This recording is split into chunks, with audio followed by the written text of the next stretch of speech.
Hello and welcome back to another episode. My name is Kelvin and today is February 13th and I'm going to be planting a persimmon. Now most people always say, oh, the persimmon, yeah, the Fuyu, which is a Japanese version of persimmon, but there are a few varieties that are American and grown in the wild naturally here in the States, from Connecticut on down to Florida. So the one that I got, which is from Loamy's, and no, Loamy's isn't giving me any money to promote their products and anything, but I have had very good success with Loamy's. On here, the persimmon, and this is a persimmon Meader brand. And with the Meader, what you get is a persimmon tree that does not need another persimmon in order to fertilize it. So the drawback is that it can take 3 to 5 years before this will put out persimmons. But I'm still young. I got time, I can wait. And from what I understand, the wait will be well worth it. So what I'm going to do now is I'm going to transplant this, but as I've said in some other videos, I am quickly running out of space here in my house.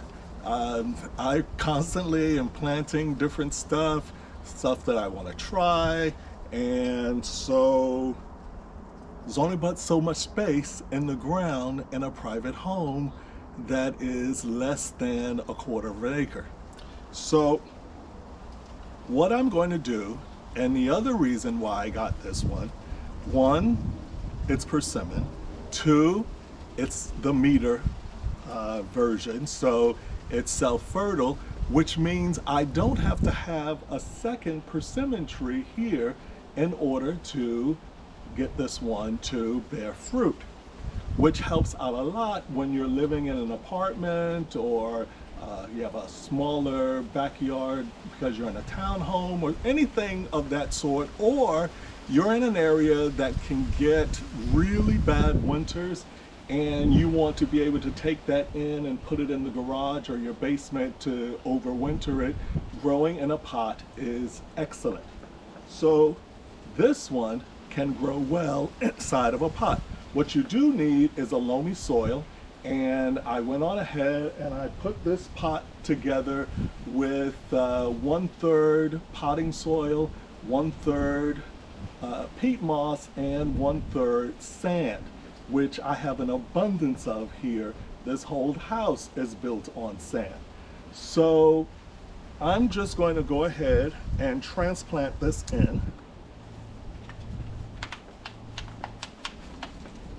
Now, the persimmon, I don't know if you can see that, but the persimmon has black roots.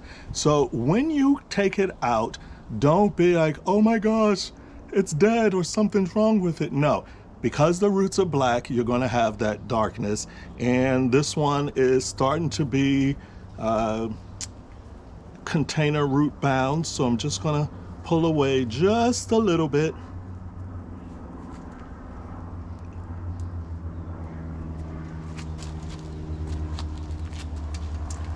A hole,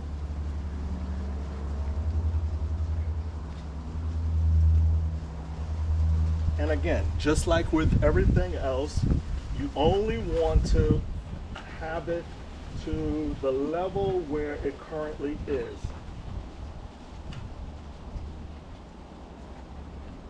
Okay, plant it in a loamy soil, plant it in an area that gets a lot of full sun, at least 8 hours a day, or if you're in an area that has really high heat in the afternoons, then you may want to have it in a place that gets excellent sun in the morning and a little bit of shade in the afternoons so that you don't get burns on your tree.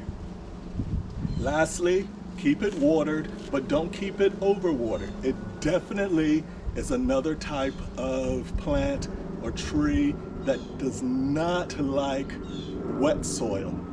Moist, but not wet, okay? hence the loamy soil. It'll help everything to drain away. The best way to gauge that is to just make sure that the soil comes to almost fully dry before you water it again. So lastly, I'm going to take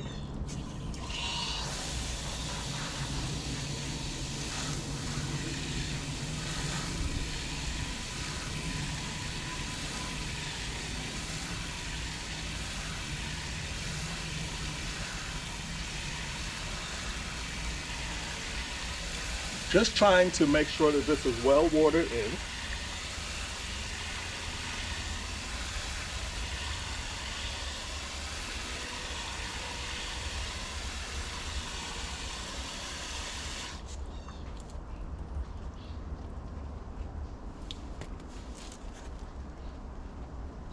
Once I start to see water coming out of the bottom, I know that everything inside there is moist, and as long as it totally drains down within 30 seconds, I know that I have good draining soil. And there you have it. We're all done. So this is going to grow up. I have no idea how old this one is. I'm going to say it's probably less than a year since I got this as a propagated cutting from an existing Meader persimmon tree. So in about another 3 years, if I've done everything correctly, I too will have a persimmon. So until then, love yourself, love everybody around you. Cost you nothing, but it'll mean so much to both you and the people who you extend that love to.